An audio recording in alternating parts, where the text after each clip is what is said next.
most people don't have the luxury of leaving their current reality in order to build a new one.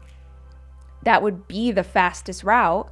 But for most human beings, we have to fit the goals, the dreams, the hopes, the evolution. We got to fit that into our very real life. And if that's you, then this moment of grounding yourself in where you're going is just like, it's foundational. It's a reminder. This is what we're doing. This is where we're headed.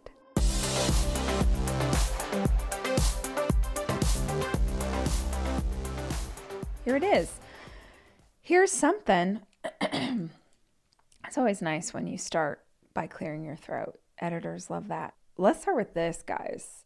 Okay, if you are not watching on YouTube, then you cannot see my wrist, where I have brought back a blast from the past. The way that things come back in cycles, these are probably a thing again. I don't know.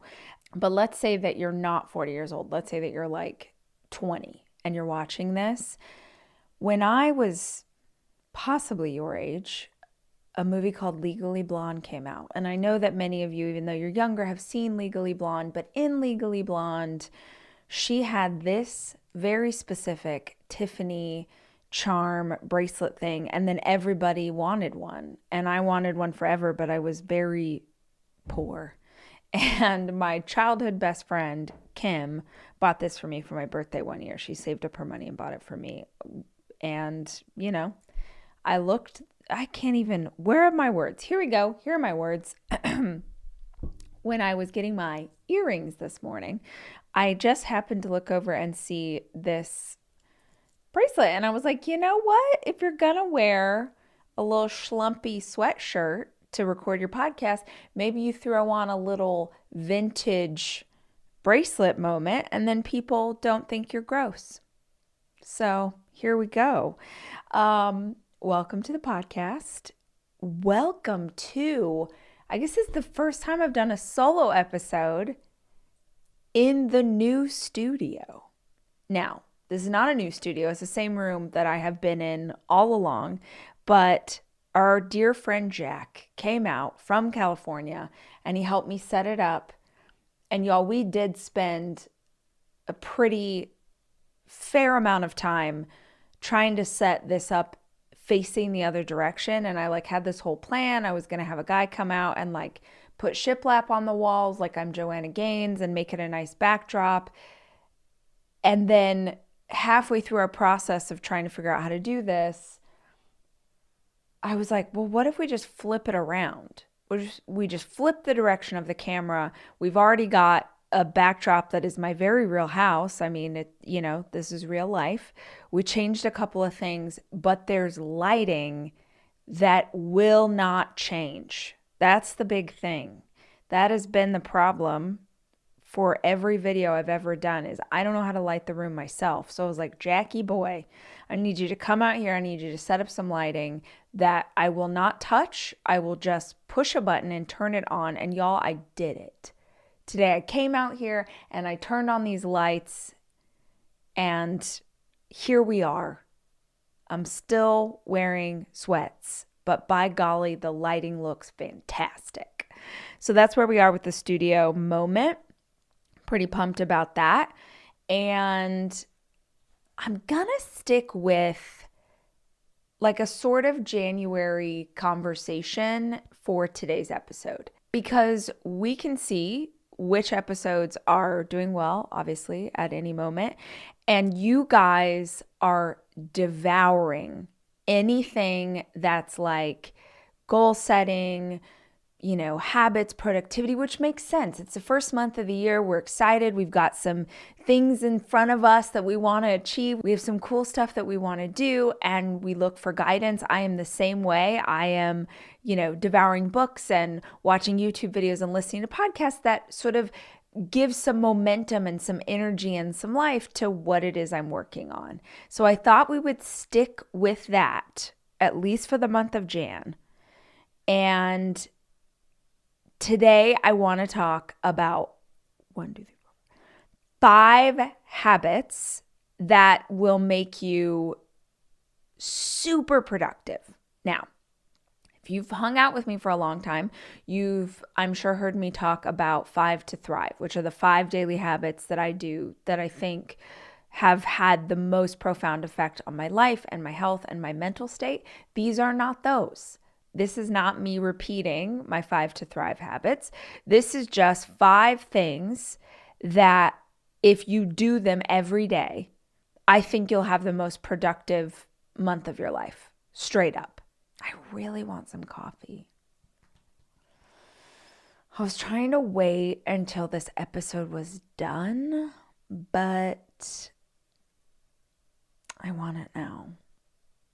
So I'm going to take a break. I'm going to take a quick momentary break. I'm going to go get some coffee and I'm going to come back. And no, one of my tips is not to have coffee, but my gosh, I love it. So hold. And we're back. We're back, but I haven't had a single sip of this coffee yet. So, is this not the cutest mug? Have I ever showed you guys this? I think almost all the coffee mugs in my house are from my favorite ceramicist, which is a beautiful human named Lauren Shin. She's in Hawaii, and I bought my first mug from her. It might even have been this one years ago. And then every time I went back to Hawaii, I just buy another mug. And now I have so many. This is my favorite one though. If you're not watching on YouTube, you should, just to see how cute it is. But it's little happy face eggs. I don't know another way to describe that. And I'm really pumped because I'm doing a pop-up. I'm hosting a podcast studio. That's a much nicer way. I'm going to say it that way.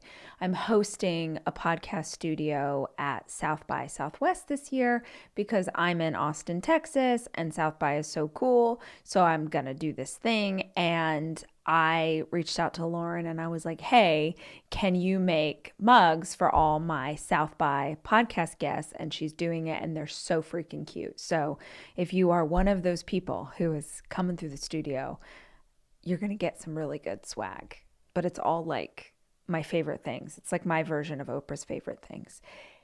Anyway, let's have some coffee, guys. You know, when you have those moments where you're like, I'm just going to be a better human if I have a little scotch of caffeine. That's where we're at.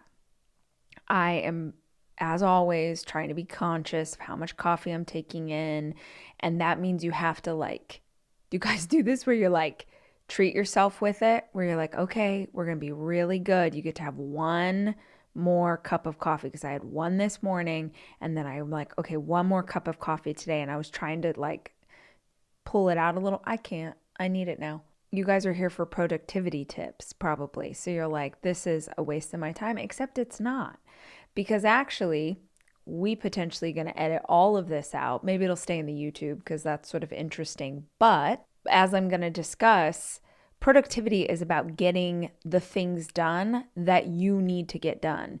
And what I need to get done today is recording podcast episodes. So as silly as it seems, however you need to get that thing done is what works for you, short of doing illegal drugs or, breaking the law in order to accomplish your goal. But however you need to show up, like I'm doing this podcast episode in really comfy sweatpants and I'm having my coffee and I'm doing it in a way that feels good to me, because what matters is that I actually achieve the win that I set out to today, which I'm going to explain in a minute.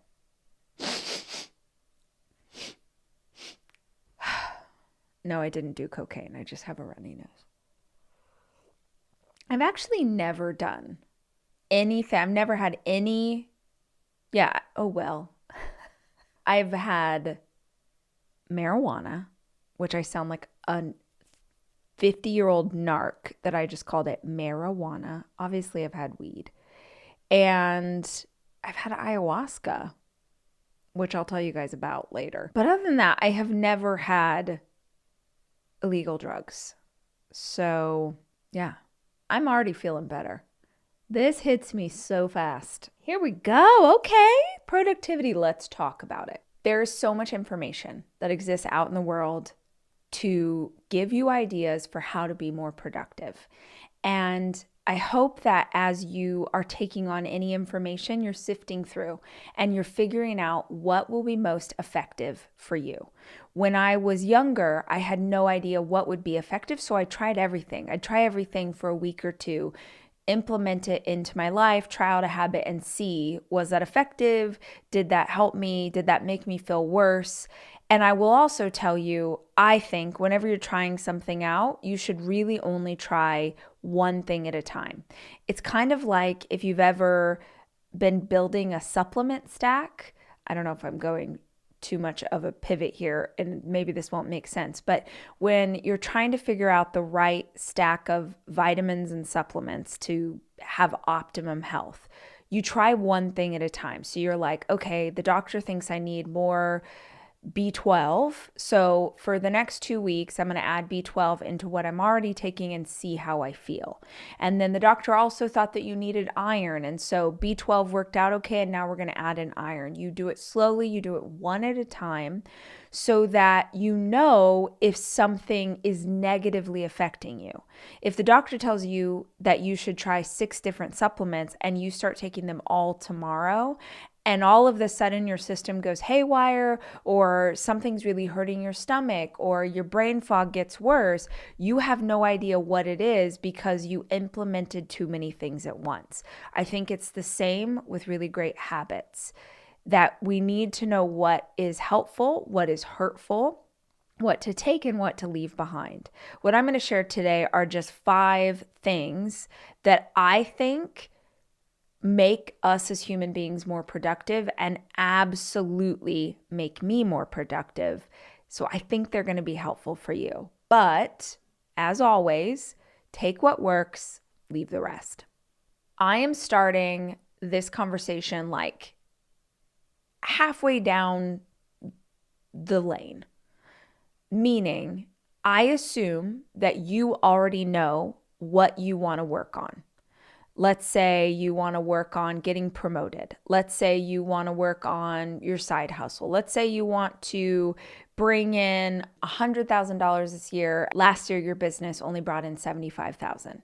Whatever it is you want to do. You want to go back to school and get your PhD. You want to be a better mama. Doesn't matter. But I am assuming that you already know what your goal is. If you don't know what your goal is, scroll back. I have so many episodes, whether it's from an expert or whether it's a conversation that I did by myself about how to figure out what you want to do, how you're going to get there. There's so much information. My book, Girl Stop Apologizing, grab it at the library. You don't have to buy it, but so much info in that about how to set a goal, how to figure out what your goal is, how to get there. So that being said, I am assuming you already know what the goal is. Now, knowing what the goal is and actually making traction against it, actually getting closer to achieving that goal, 2 completely different things. If goal achievement is something new to you, if you are really just dipping your toe in the water of like, okay, for the first time ever, I'm going to call my shot and I'm going to actively figure out how to get there. First of all, welcome. I'm so glad you're here. And what do I wish someone would have told me back then? All of the answers are out there. All of the tools that you need are out there. Every single step of the way to get you to this goal, and I don't care what it is, the information is available for you right now on the internet for free. The reason that most people don't find out what that information is because of overwhelm. Right now, if I go into Google and type, how do I train for my first half marathon, I'm going to find millions of search results. And in that instance, you're only getting the aggregation of whatever the internet had to offer, but also whoever's post was most popular. So you're not necessarily getting information that's custom tailored to you. You're getting information that worked the best for most people. When we're just starting out, though, it can be super overwhelming. We can feel really confused. We can try stuff and not understand that we're trying absolutely the wrong technique for where we are in life. It discourages us. It makes us give up. But what I want you to hear me say, and what I wish someone would have told me 20 years ago, is that the answers are there.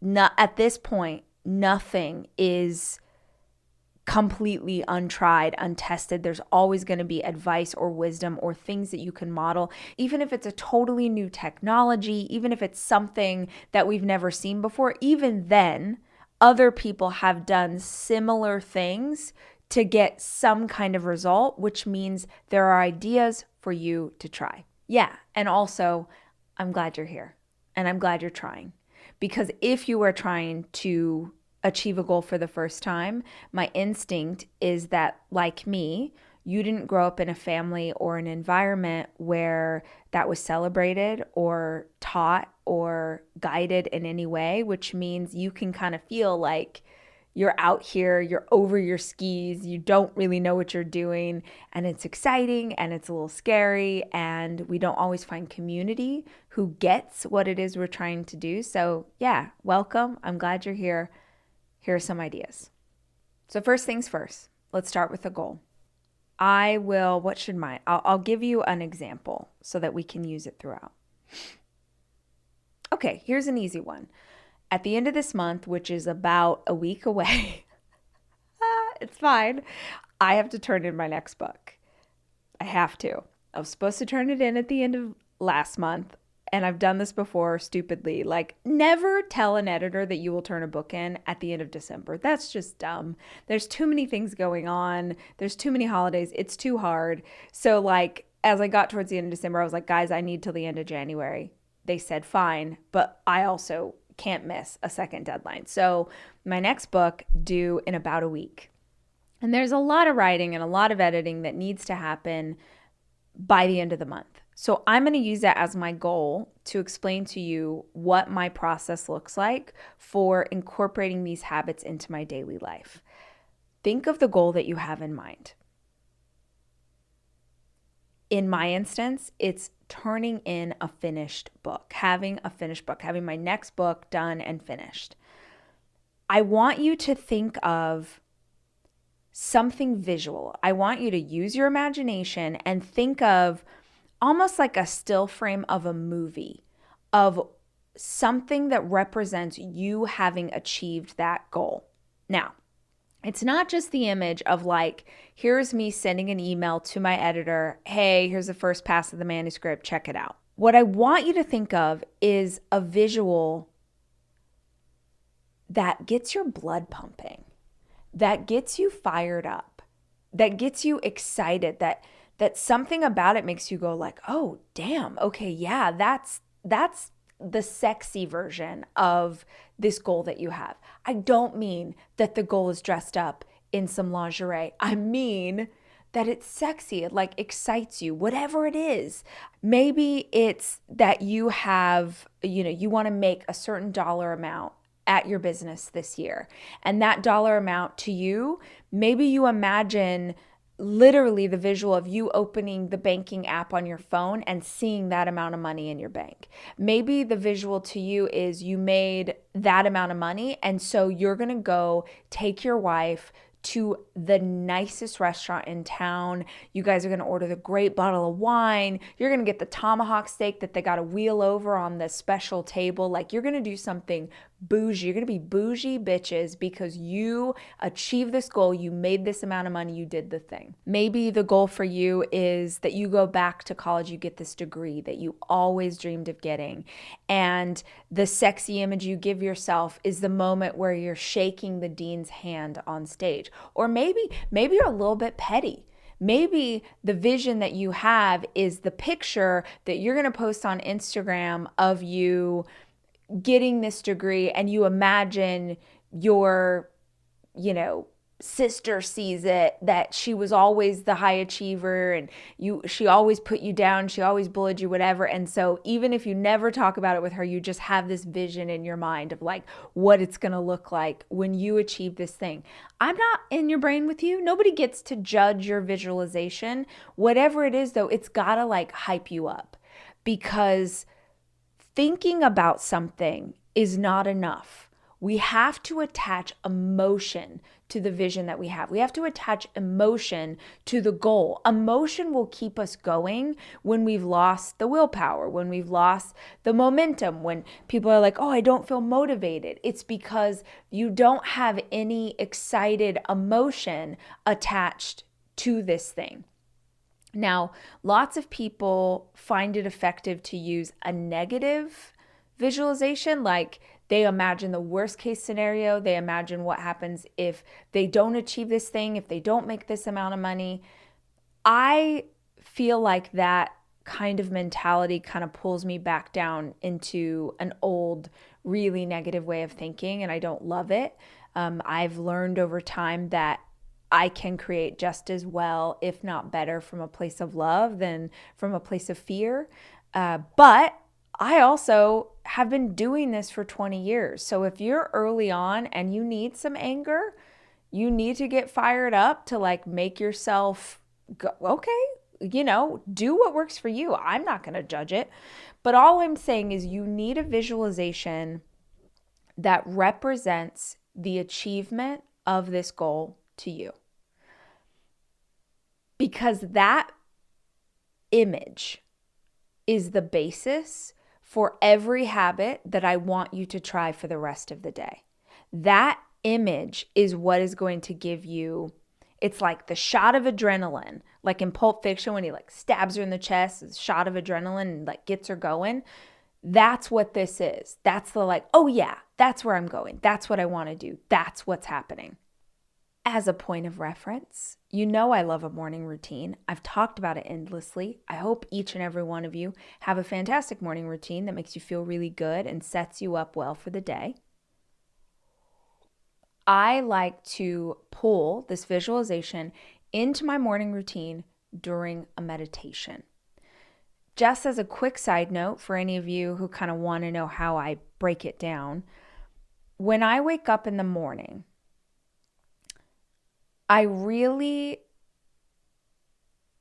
am a mom before I'm Rachel.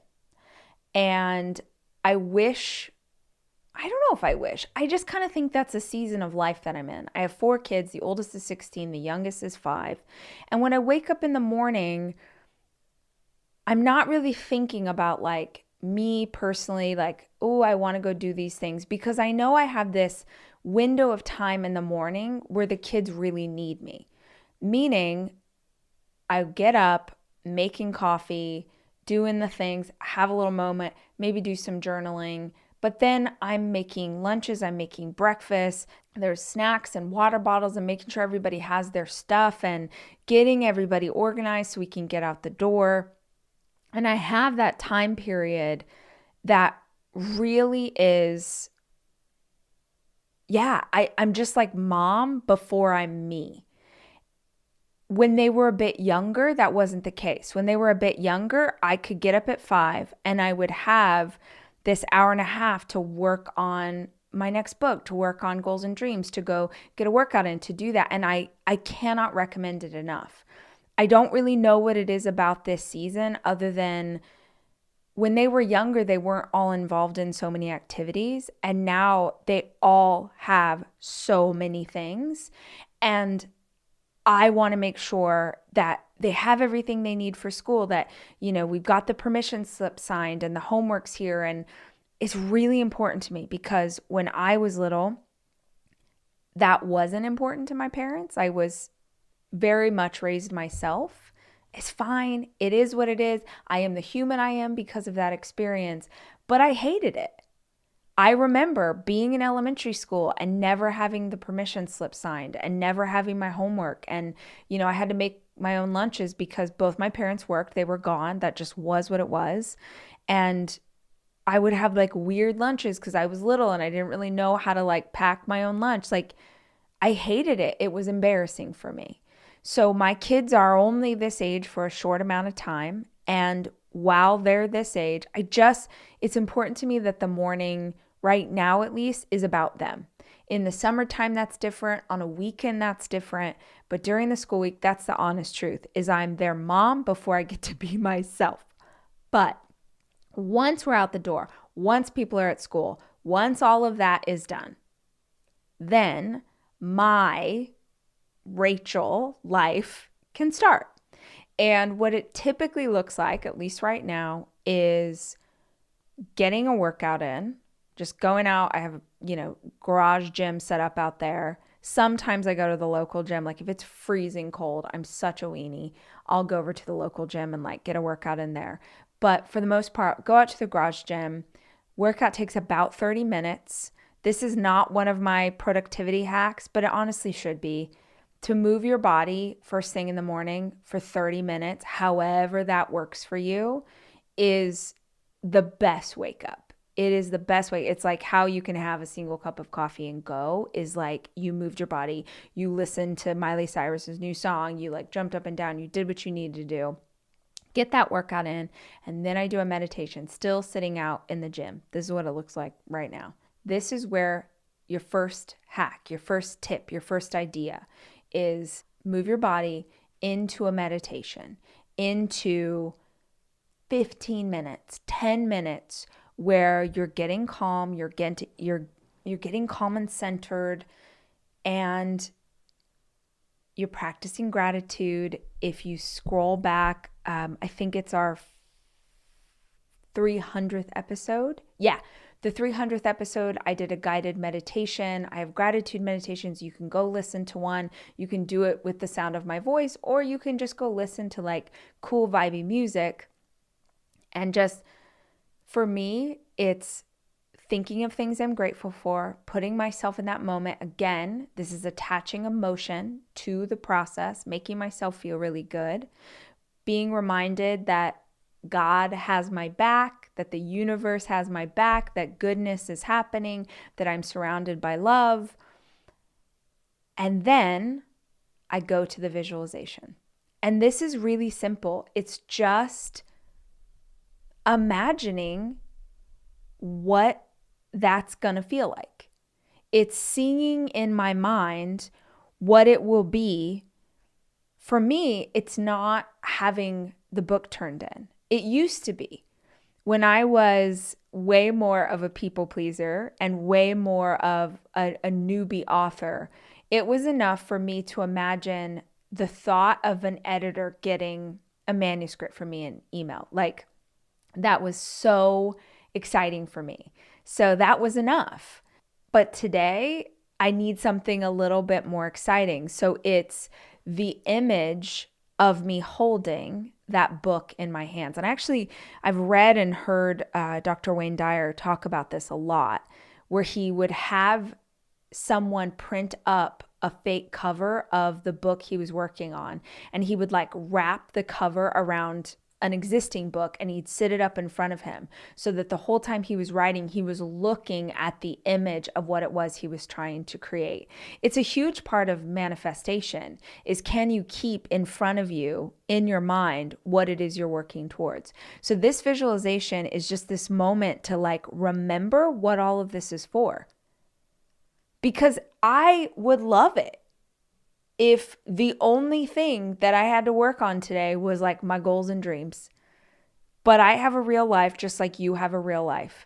I've got babies to take care of. I've got a house to pick up after. I've got a dog that, I got to clean out his wounds once a day. We have to rewrap. It's like we're like an animal hospital over here. There's so many things going on. And those things are important. Those are a part of my very real life.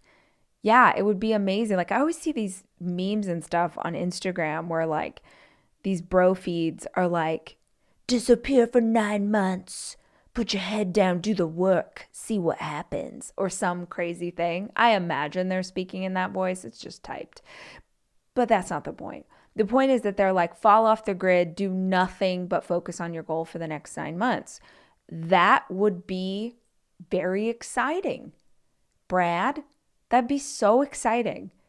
Most of us don't have that luxury. Most people don't have the luxury of leaving their current reality in order to build a new one. That would be the fastest route. But for most human beings, we have to fit the goals, the dreams, the hopes, the evolution. We got to fit that into our very real life. And if that's you, then this moment of grounding yourself in where you're going is just like, it's foundational. It's a reminder. This is what we're doing. This is where we're headed. That's number one. That every single day, hell, if y'all don't have time to meditate, that makes me really sad, but I'm not even going to judge you. You can still pull up the visualization of what the goal is going to look like, what it's going to feel like when you actually achieve it. That's number one. Number two, set your intention for the day before other people set it for you. What this means to me is I do not look at my phone. Like, I set my alarm in the morning, the alarm goes off, I turn off the alarm. I do not look at my phone until I know what my plan for the day is. Now, if you have a schedule that's hectic and busy, I recommend before you end for the day, like if you're going through your workday today, at the end of the day, take a gander at tomorrow's calendar. Give it a once over. Okay, right, I've got this in the morning. I've got these two things. I got this, and this that I need to take care of. Silly as it sounds, but for me, I want to know what my day has tomorrow because I want to know what kind of clothes am I wearing. I knew today I was doing two things. The two things I'm doing today are this podcast for y'all and writing, which is why you're finding me in a sweatsuit. Because I don't have to go anywhere. I'm not leaving this house. So you better believe I'm going to be in my comfy jams. I'm going to be like here, not wearing a bra, living my best life, recording a podcast, because 99% of you are just listening to this on audio. And then there's like one person who's looking at my cute sweatshirt and my cute mug on YouTube. Hey, Sarah. My point is, I don't look at my phone. In the morning, I do not look at my phone until I know what my personal goals are for today. I did a whole episode. Oh my word, did I do an episode? Hold on, let's actually just go back and see what number that was because it's important enough. Episode 347 and 348, I did how to be the most productive you've ever been in your life, which means, by the way, we're going to have to call this a different title. But episode 347, I take you through, here's how you lay out a goal, here's what you're going to do, here's how you use your journal to make it, like all of those things. When I say set your intention for today, I mean what I talk about in episode 347. That you have a plan for how you are going to be productive today before you do anything else. Because here's the thing. If you open your phone or if you open your laptop, if you open anything connected to your work before you have a plan, you are on defense. You're not playing on offense, you're playing on defense. In fact, I feel like most of the time when we open our phone, when we open up our computer and we see all of these notifications and alerts and people who need us, and we start batting them away like tennis balls, I feel like you're not able to play to win. You're just playing not to lose. It's like you're not really making traction. It's like when you are working out really hard every day, but you haven't changed your nutrition at all. And you're like, why isn't anything happening? It's because you're basically working out to stay the same. If you actually want to make traction in, changing the shape of your body, you have to look at both the exercise plan and the nutrition, right? It's the same with setting a goal. If you want to actually make traction, not just stay the same and kind of work against it, if you want to actually make traction, that means that you have to be setting the goal and moving toward it. And yes, later in the day, take on what other people need you to do, but not first thing. 5 habits that you can try that have the potential to change everything. The first one is that you visualize the goal. You see it so clearly. You fire yourself up with that emotion.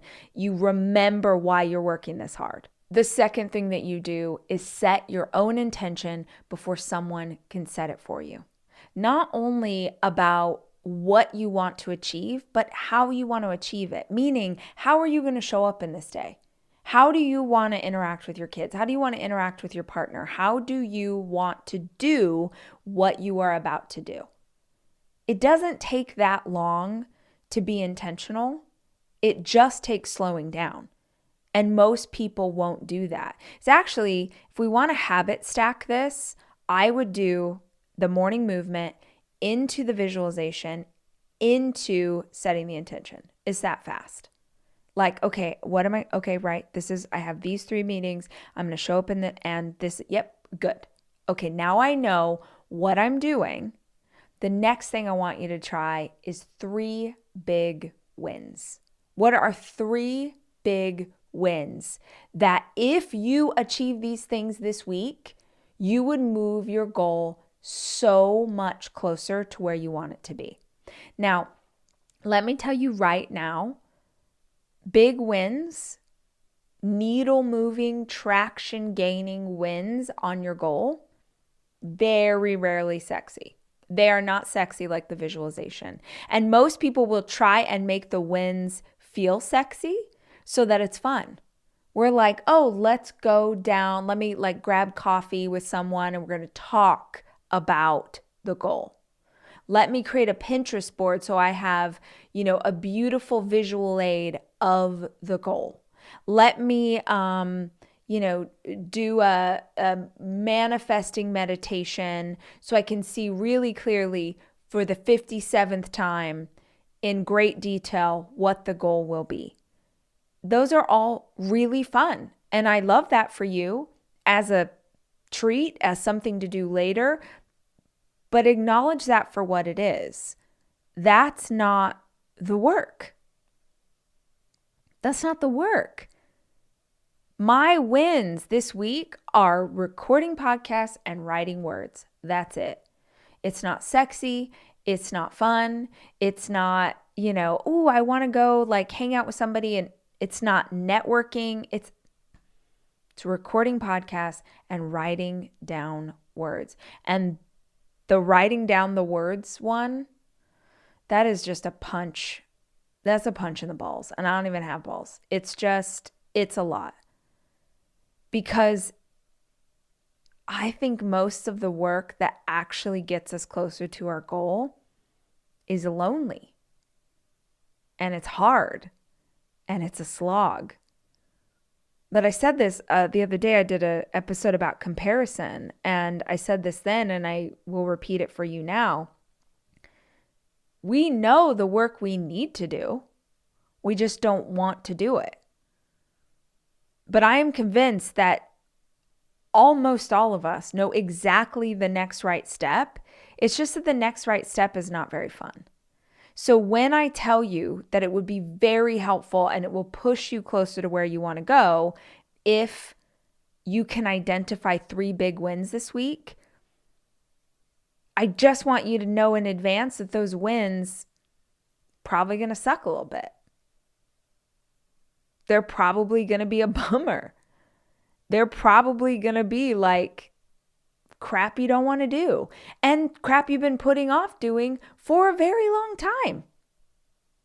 But if you actually put your head down and did those 3 things, what are 3 major movements that you could accomplish this week that would get you closer? Hold on. I thought.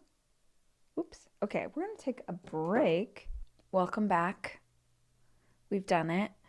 I was confused about what time my podcast interview started, so I had to stop our chat in this podcast to go jump into that one, but I'm back and I'm better than ever. So let's get back into the habits that you're going to try this month that are going to drastically increase how effective you are at your work. So before I left, we were talking about this idea of choosing 3 things every week that if you accomplish them would really push you closer to the goal.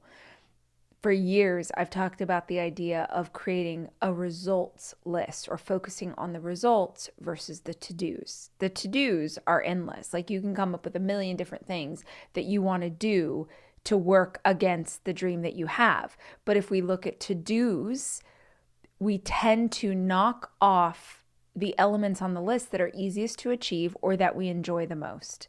When really what gets us closer to our goal is almost always the thing that we least want to do. You know, it's writing the words, it's putting together the pitch, it's calling the 51st client when you've been turned down 50 times already. It's showing up when you don't want to show up. It's doing another push-up, another crunch. It's running another mile. It's the stuff that we don't want to do. So instead of asking what you need to do this week or what you need to respond to, I think that if you just asked every Monday or every Sunday evening, if you said, okay, in the week ahead, if I accomplish these 3 tasks, I would really make true traction. Once I know what my 3 tasks are, then I break those down into bite-sized pieces, right? So if I said, hey, I've got to write 5,000 words this week in order to have the vision that I have in my mind of this completed manuscript, and I'm holding the book in my hands, then this week I've got to write 5,000 words. I break that down into chunks. So that means I've got to write 1,000 words Monday through Friday. Or that means that I've got to write 2,500 words on one day and 2,500 words on another. It's up to you how to break that apart into a way that's achievable, but you don't even know it's achievable if you haven't figured out what would be effective. Again, I go into a ton of detail about this in episode 347. If you want to go back, scroll back a little bit in the podcast feed and get all of that information. But just know that this is about rising above the project, not living in it. I went to a business conference, a decade ago, and a business conference, or this one in particular, can be very helpful to entrepreneurs, can give them ideas, they can make connections, they're learning from these incredible teachers. But most people will tell you they can't go to a business conference because they can't take time out of their business. They're the business owner, the operator, they wear too many hats so that they can't take a week or a weekend to get outside the business to work on the business. They're too in the business to work on the business.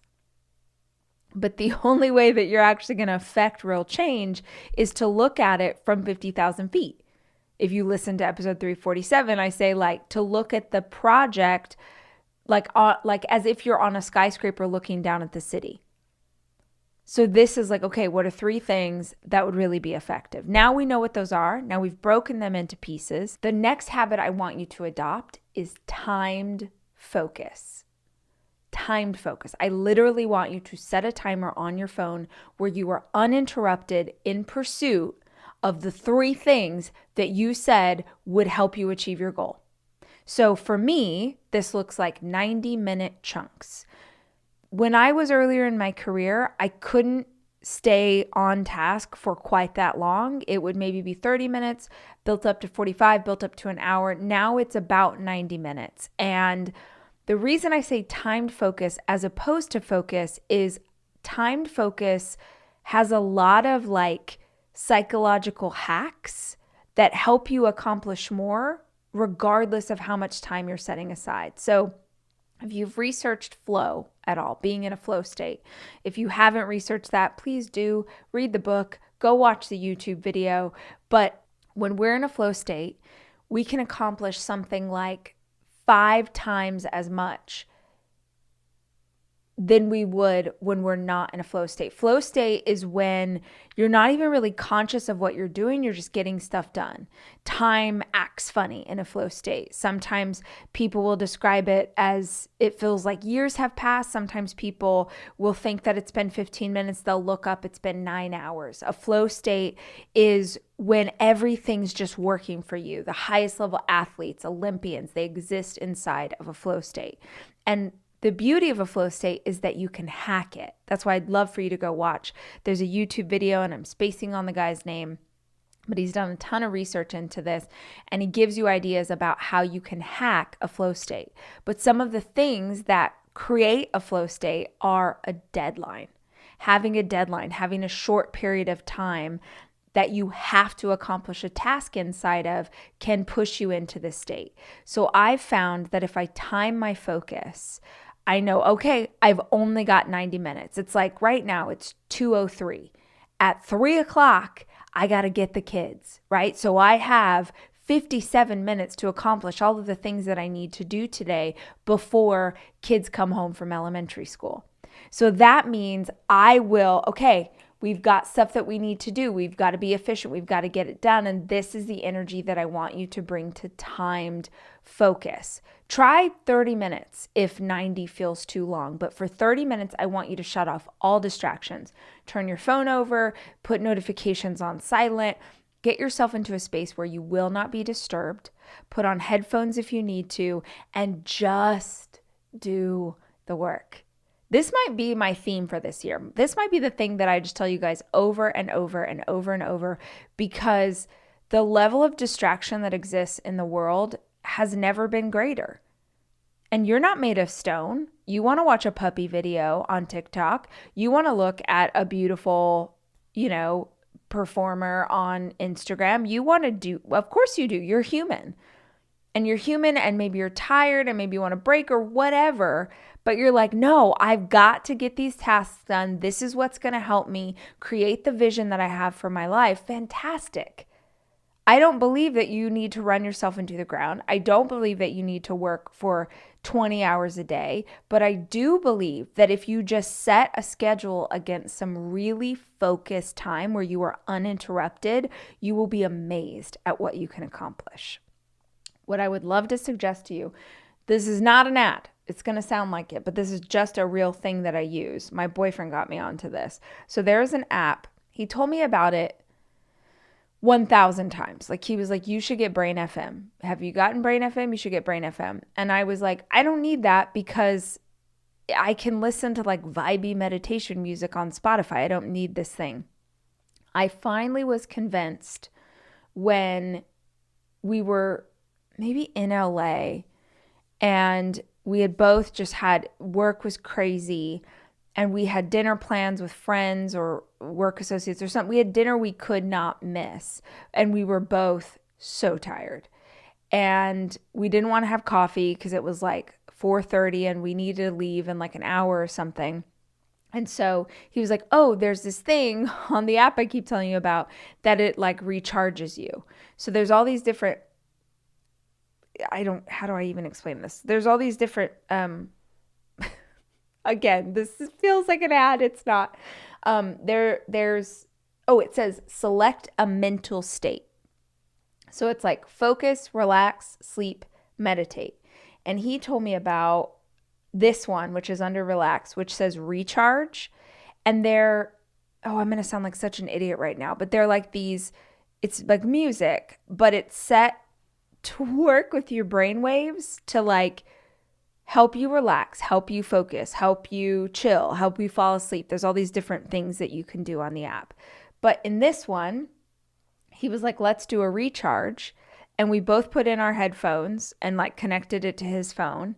And you tap recharge, right? And then you choose how much time you have. So in this instance, maybe we had like 15 minutes or 30 minutes. Look, and I'm just going to play like, this is random.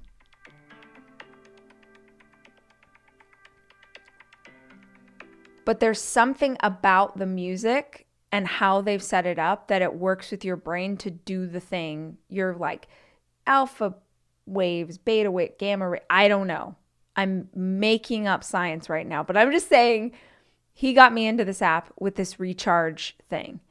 But then once I downloaded it for the recharge button, I saw the top thing was focus. And once you tap focus on this, there's 4 different options. So it's like deep work, creative flow, study and read, light work. So depending on how deeply you need to focus, they've got different songs for that. And again, if you are not watching this on YouTube, you can't see, but you can like it says select time. So 30, 60, 90, a 20, 120, and the last one says infinity. So I literally will set a timer for 90 minutes. I like creative flow for writing. For deep work, this says designed for demanding tasks that require sustained periods of intense focus. So depending on what you need, it's got an option for you. And I tap that one. Let's say we'll go to deep work. It's got 100. So it's just music that's like, I don't know, specially formulated, or maybe it's all marketing, guys. I'm just saying it works for me. I use it all the time. I've been using it to write the latest book. But that kind of thing, obviously you don't have to get this app. Go on to Spotify, go on to Amazon Music, go on to however you consume, put on meditation. I wrote my last several books using white noise on YouTube. Like I just go on YouTube, put in white noise, and just have that play on my AirPods. And there was something about the ritual of doing the same thing every time that signaled to my brain, my nervous system, my energy, like, okay, we are in this zone, and this zone has an ending period. So you don't, it's like if you're going to do a plank, right, for 30 seconds, it sucks and it's hard, but you know that there's an end in sight. And the same happens with timed focus.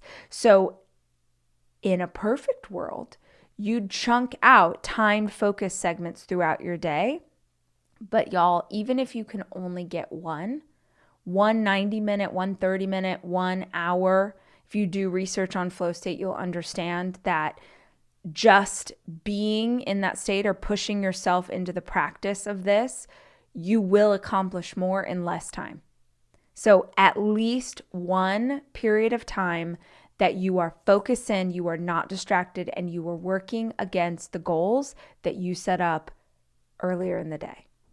Oh, I also just want to add in that I think Americans are really terrible at this. Other countries are better, some are worse, depending on where you live.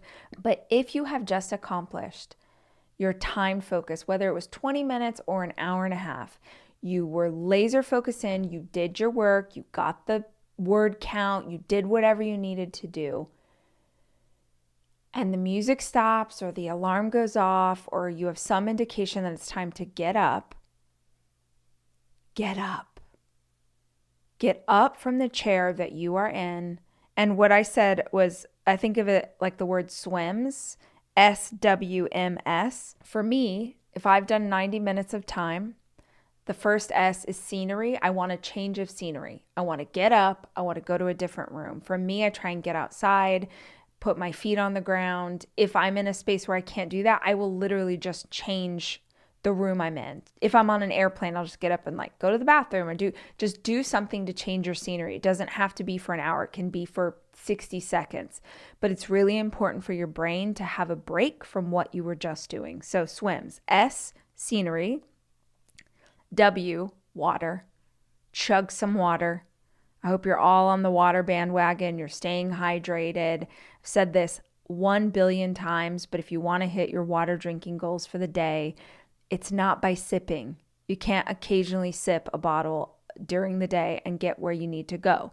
If you actually want to take in the amount of water you need to take in, it's like a frat boy, or I guess a frat girl, sorority girl. I was not in the Greek life, but you want to chug water. Whenever you think about it, chug, chug, chug, chug, chug, like you're in a movie and you're doing a keg stand. That's how you take water in. So for me, S, change my scenery. W, chug some water. M, movement, some kind of movement. Take a walk. Literally just bend over and stretch out your hamstrings, your low back. Slowly rise back up. If you know yoga, you can do some sun salutations. Just move a little bit.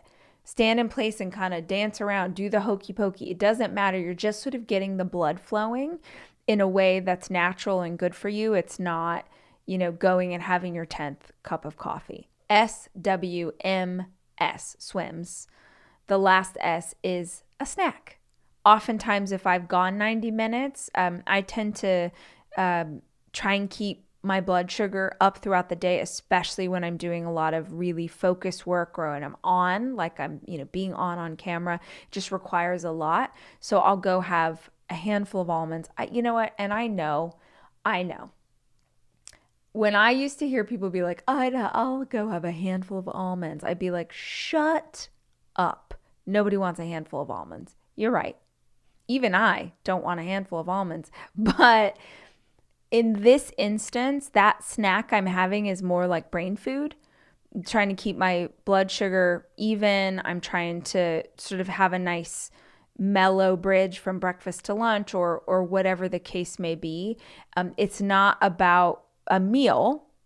It's about having something that's just sort of going to keep me in it, keep me focused. I won't get distracted.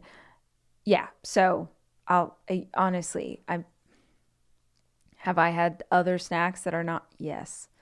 But most of the time, like 95% of the time, if I'm having a snack for this kind of process, it's an apple and 12 almonds. Why 12 almonds? Because like 8 years ago, a nutritionist said, oh, have like 12 almonds. And I don't even know if he was being serious with that number, but that's how many almonds I had. And I still have it today. And that's weird, but that's my snack. SWMS. Break the timed focus with some self-care. Move your body, drink some water, change your scenery, have a little snack. Last habit that I would love for you to try for the next 30 days and see how much it changes, helps. This one, honestly, is just going to help you as a human being. I really think that it will be super effective in you being more productive, but it's also just going to help you feel better. And that is a recap before bedtime. I actually shared this.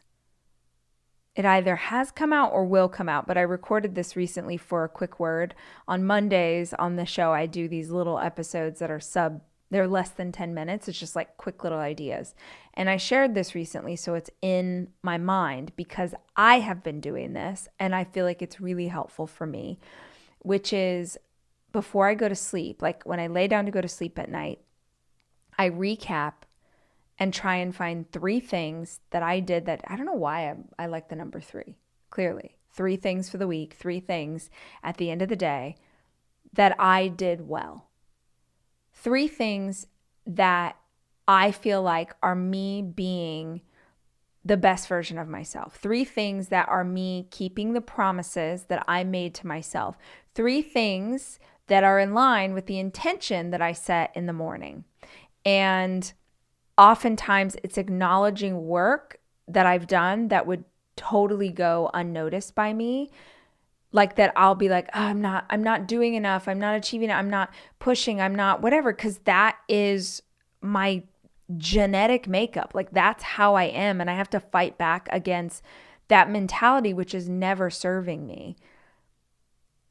Just because a high achiever mentality, it might push you to be ambitious. It might push you to get out of bed. It might push you. But like you and I both know, if you're wired that way, it doesn't matter what you achieve. It's never enough. Anything you achieve is, 2 seconds after you've got it, you're looking at the next mountaintop because you can't sit and celebrate what you've done. So this practice for me is really helpful to be mindful of how hard I'm working and how I'm showing up in the right ways, as opposed to like beating myself up for not showing up how I wanted. And y'all, this can be anything that you accomplished that day that is representative of the person you want to be, or the person you feel like you're becoming, or who you are at your best. It literally giving someone a compliment, buying your friend a coffee, having greens with your meal because like, okay, I need to take in more greens. And I always say I'm going to do it, but I never do. And you're like, look, good for me. I added a salad good for me. I did that thing. So it's about acknowledging when we get it right and when we do live into that. And I don't know another way to say it, and this sounds so terrible, but like, it's like when you have a puppy and you're rewarding the puppy for like, yay, you did it. You did a good job. Like it's you celebrating yourself in that way. which is, I don't know, it like makes you want to do it more. It makes you, even as I'm doing things, I literally in between, right? So I just told you 90 minutes of focus, and then I move around or whatever. Then I jumped into a second podcast interview, and I was like, oh, I want to go finish this because I was still in the frame. And I was like, no, this is terrible for your brain. This is, this is not good for you. You need to break this up. So after the second podcast, I went in, I made lunch, y'all. I wanted to have an apple and 12 almonds, but I was like, nope, this is not snack time. This is lunchtime. And I had got salmon at the grocery store. And if you've ever heard me talk about salmon, you know I hate it, but it's so good for you. And I was like, dude, you have this salmon. It's right here. The beauty of salmon is this will take you 15 minutes. Just cook the salmon. Just do the thing. So I went in there. I baked some salmon. I had it with greens. I had it with my sunflower seeds, which I do for seed cycling from our hormones. And I was taking bites of the salmon, which I do not like. And I was eating the salad with the sunflower seeds. And I was like, oh, later tonight, when I am doing my things that I did and I'm proud of, I'm going to remember this salad and this salmon. Not because it's a diet, but because everything that was in my bowl was about nourishing my body with nutrients I know it needs. I know it needs those omega-3s. I know it needs those sunflower seeds. I know it needs those greens. I know it needs the fat from the olive oil. Like, I know that everything I just did was me practicing self-care. And so I'm going to acknowledge it at bedtime, but I was conscious of it in the moment. And normally I'd just be like eating it, or I'd be like, whatever. I wouldn't be like proud of myself as I was doing it. And that's because of this practice. So I really feel like if you're acknowledging the work and you're celebrating the little wins, it makes you want to get up tomorrow and do it again. So that's it. 5 ideas. Visualization, setting your intention, 3 big wins for the week, timing your focus, and a bedtime recap. What if you just try them? What if you just see what a week feels like of doing this? 1 week where you do all 5 of these for 7 days in a row, I feel like would have enough results to propel you to do a second week. And the results you'd see after 2 weeks would make you for sure jump into the 3rd and the 4th. If you had a month, like a full month of being this intentional, it would change everything. The only way you wouldn't see drastic results from this kind of intentionality is if you already are this intentional. And if you are, fantastic. That's amazing. I'm glad that you stayed to the end of this. But most people, myself included, need a reminder of the simple stuff. You know, when Jack and I were in here and we were trying to figure out how to set up the studio, and I told you guys that we were setting it up this way and it wasn't working. It just like didn't look right. And then I was like, well, what if we flip it? We started, and everything just started to be so easy. And we both really loved the way it looked. We loved the depth of the room back there. It was just all working. And he was like, oh, Kiss.